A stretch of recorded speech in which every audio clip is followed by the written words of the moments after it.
This Python Basics tutorial is all about strings. Let's get on with it.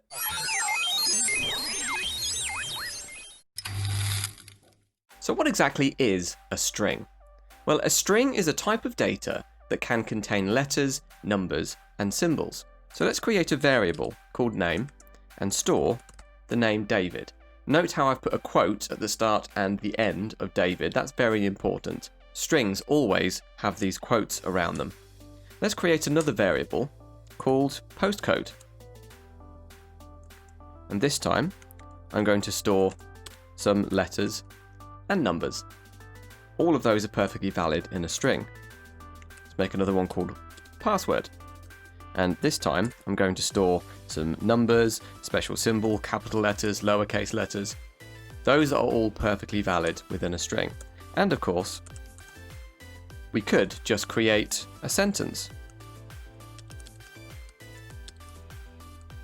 All perfectly valid strings. So now let's have a look at some things that we can do with strings. Let's create a variable called first name. And again, we'll store David. Let's create another variable called last name. And we'll put Smith. Now I'm going to create a third variable called full name. And what I'm going to do is join together the contents of first name.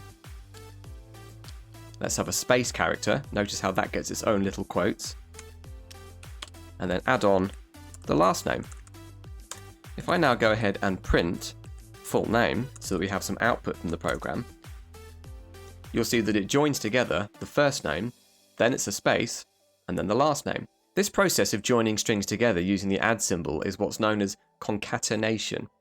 But you do have to be careful. You can only concatenate strings. So, for example, let's say that I had first name David and then age equals 16. Notice how 16 doesn't have quotes around it. 16 is not a string here. 16 is an integer. It's a whole number. It's a numerical value that we can use to do maths with.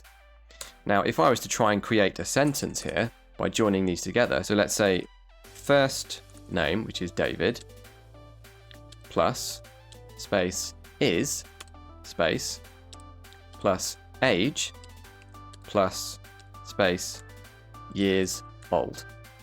That looks like it would form a sentence. David space is space 16 space years old. But if I go ahead and try and run this, let's print something, it's going to throw an error. And the error says can only concatenate string, not integer.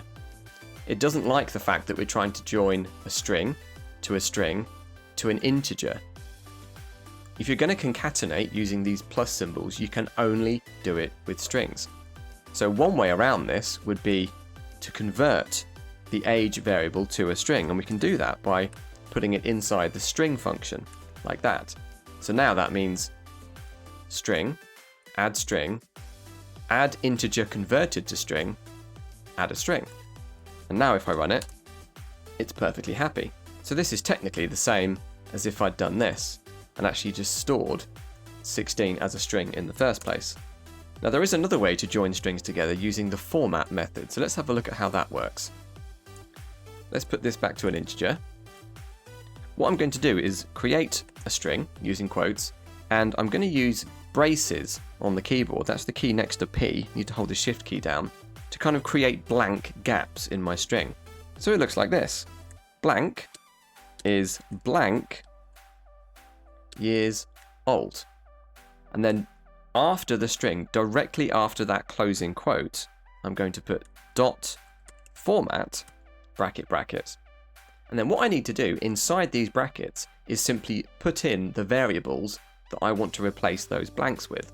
So the first blank is going to be first name, and the second blank is going to be age.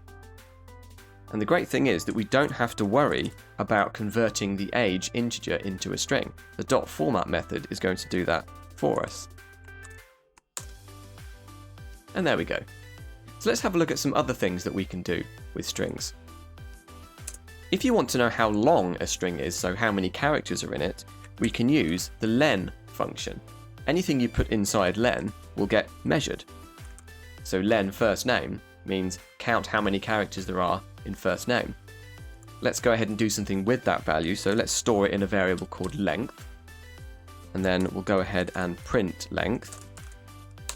And you'll see it will count the characters, and it tells us that David has 5 characters. The len function is particularly useful if you don't actually know how long the string is. So for example, if you've got a program where the user is entering a string, they're typing in their name, then using the len function will allow you to count how many letters are in their name. Let's have a look at how you can access specific characters within a string. So David has got 5 characters. The first character is capital D. Now I can access that first character by putting the name of the variable and then in square brackets the position of the character that I'm looking for. Now there is a name for this, it's called the index. And we start counting from 0. So first name, square brackets 0, means the character in the first position in that first name variable. So that's going to be the capital D. Let's do something with that. Let's just go ahead and print it. Print first name 0, that gives us the capital D. If I change it to 2, so now that's going to be 0, which is the capital D, 1, which is the A, 2, which is the V.